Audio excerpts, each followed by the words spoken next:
Alright, hey guys, AnimeWestReacts. Here's my reaction to Talentless Nana, Chapter 85, titled Monster. And so we got the cover page, which is this, I guess, a flower or some kind of plant. Alright, so we got Moe. So we start the chapter off. We got Moe and her partner, I guess. I forgot her name. Kiyomi, I think it is. They're recording holding the camera and recording the execution stage being set up. And we got Moguo. He's like, "What? Escape?" And yes, gets told to be quiet. So all right. Then yeah, Psyche told Moguo what's going on, I guess, and so yeah, she says Sis will explain the details tonight. And so we got whole or we got Akira sneaking into the computer room with the camera. And he said, "Let's see. Maizono Sachiko address is." And then yeah, I guess we transition over to Nana's place. We got Bogo crying like, "I knew it, Nana-chan. You were always on our side. I'm sorry for." He was like crying and wiping his tears, and Nana's like, "I'm sorry for scaring you the other day. Please lend us your assistance." And Saiki says, "I wonder if Akira was able to send the images." And yeah, Akira opens the door, says, "Thanks for waiting," and it says, "Did someone follow you?"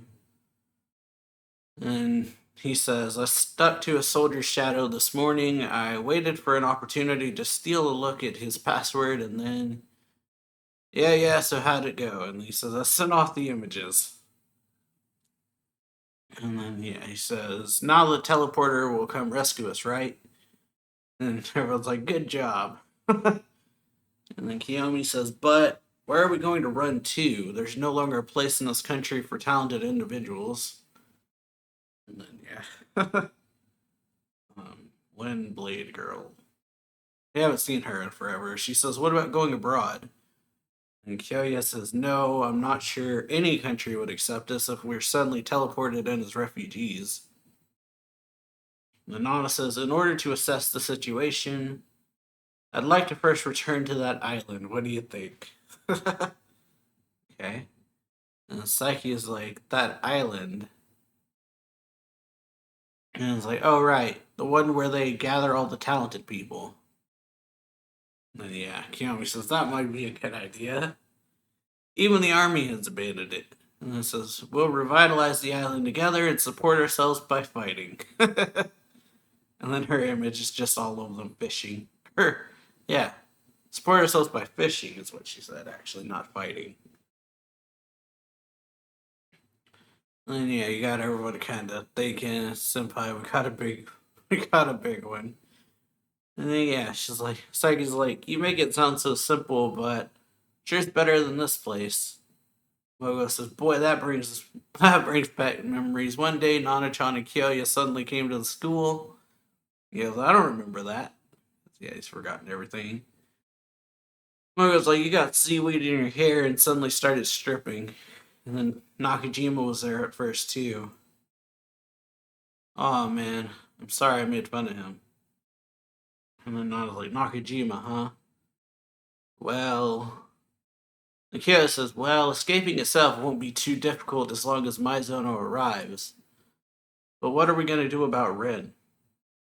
As we haven't been able to make contact with her, we'll have a chance to chance it when she's dragged out to the courtyard for her execution.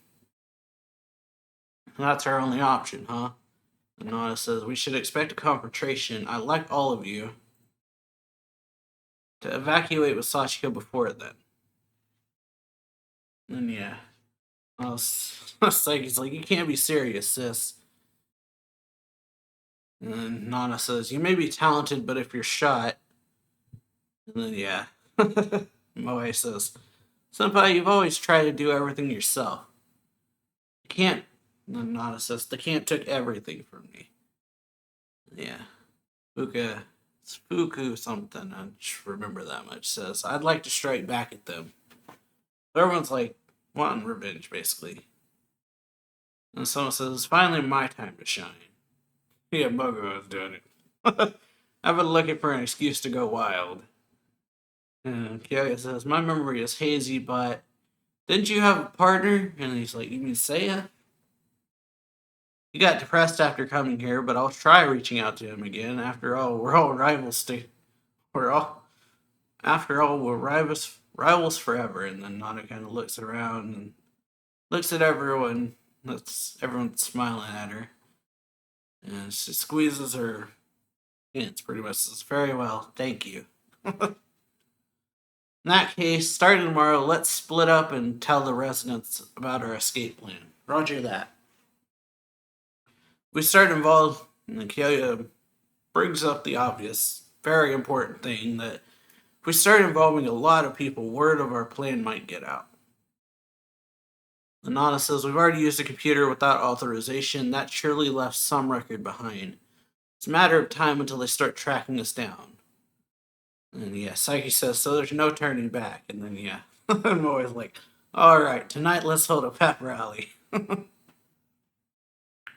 then she says, I'm going to get drinks. Going to get something to drink. Psyche says, cola. Kiyomi says, orange juice. And then they're just like all naming stuff. She comes back. We only have water.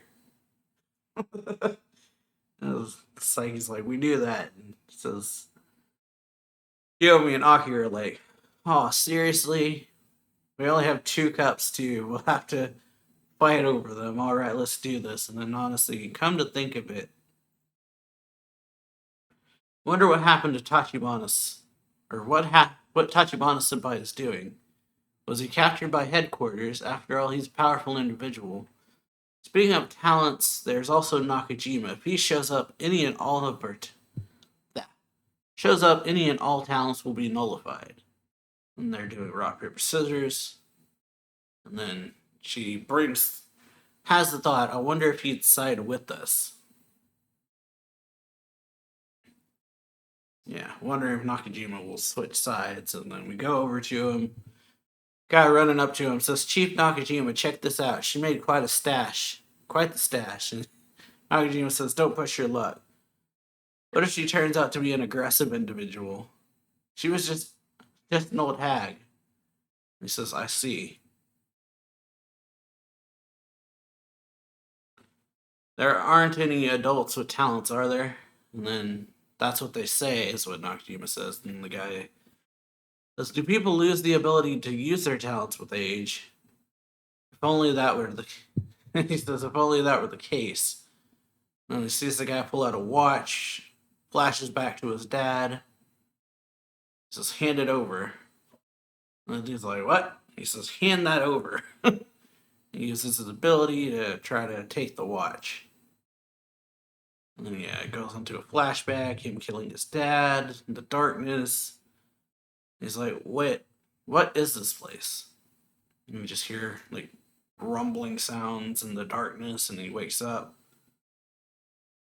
Or you hear bang, bang, bang. And then he suddenly, like, wakes up. He's like, what? And yeah, you see this giant monster, apparently, in Tsuruoka. Like, crashing everywhere. And it's like, what is that? What's it? So yeah, we're still in a flashback. He, like, wakes up in this room with Tsuruoka behind him, and there's just a monster rampaging. He's like, what is that thing? What is that? He says, didn't you learn about them in school? And he says, that. Could it be? And so yeah, it's like this crazy looking monster. An enemy of humanity. Then Tsuruoka turns around and says, often among the citizens, people question whether or not the monsters known as enemies of humanity truly exist. Parents of talented individuals in particular claim the government is unjustly taking their children to the island and hold protests. However, as you can see, they do exist. Their goal is to attack living things. Family and friends are irrelevant to them. Unlike you, they don't even shed a tear over killing their own parents. They retain their talents even after becoming monsters. And he's like, what? What do you mean, talents? And he says, didn't Hiragi teach you that the talented are the true enemies of humanity? And you see him like trembling, and he's like, you're lying. That thing is a talented person? And Shirok says, early 20s at the earliest, up to 40 at the latest.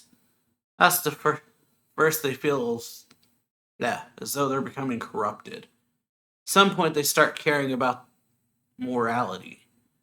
Eventually, they want to kill in the cruelest way possible, too. Once their internal transformation is complete, next comes their appearance.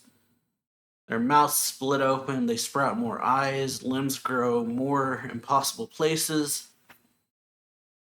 Grow from impossible places. That thing is a survivor recruited to the island more than a decade ago, but she used to be a beautiful girl. And he's like, I don't believe it. Or Nakajima says, I don't believe it. And then he says, I understand how you feel, but that's how talented individuals end up. Regarding this issue, the government simply sends talented individuals off to that island as children kicking a can down the road. Children with talents are continuing to be born even now, but I am trying to address this threat. That's what Tsuruoka says. I'm trying to remove the sickness from the talented, and to do that I need more test subjects. We know the most powerful individuals have unique genes in that case, and then he yells, You're lying, please, no more. So Nakajima's yelling, and he says, eventually you'll stop caring that you killed your father. It'll be too late once that happens. And Nakajima's like, really? And he says, follow my orders. Together, let's save the world. And then, he kind of go back to him. He's like, don't die on me. It's too soon. Make me feel guilty about what I've done. Huh. And you see the guard and flashing between the father and the watch. And he goes, Urgh. And he says, I'm scared. So yeah, apparently they do exist, which is pretty crazy actually, but yeah. Good chapter. Like the video, share it, subscribe to the channel, and yeah, see y'all next time. So, enemies of humanity are apparently real things, unless there's more to it, and Tsuruoka's doing some kind of experimenting that creates them. But yeah, so we got Nana's group planning their escape this chapter, or like going to escape, but yeah, they're planning it. They have their where they're going to go after they escape and things like that. But yeah, like it, share it, subscribe to the channel, and I'll see y'all next time. So, later.